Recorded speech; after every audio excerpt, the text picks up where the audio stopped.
তারিক কাজী তিনি আর কন্টিনিউ করতে পারছেন না।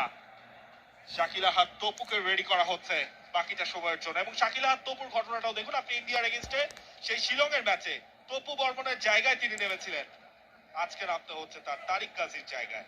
টাইমিংটাও প্রায় একই রকম, সেদিন ইনজুর হয়েছিলেন তপু বর্মন, আজ হলেন তারিক কাজী, এবং তার সেই পুরনো ইনজুরিটাই ফেরত এলো এই ম্যাচে।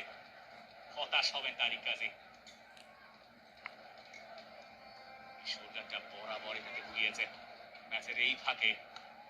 হাভিয়ার কাবরেরা তার সবচেয়ে বড় অস্ত্রকে কাছে ডেকে এনে মাঠের কোচকে কিছু একটা বুঝিয়ে বলছেন।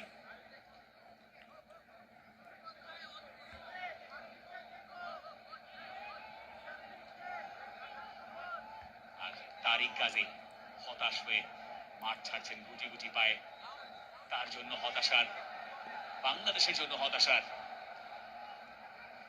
তারিক কাজী একান্ত চোট না পেলে তিনি মাঠ ছাড়তে চান না। তারিক যখন মাঠ ছাড়ছেন আপনি জানেন গুরুতর চোট।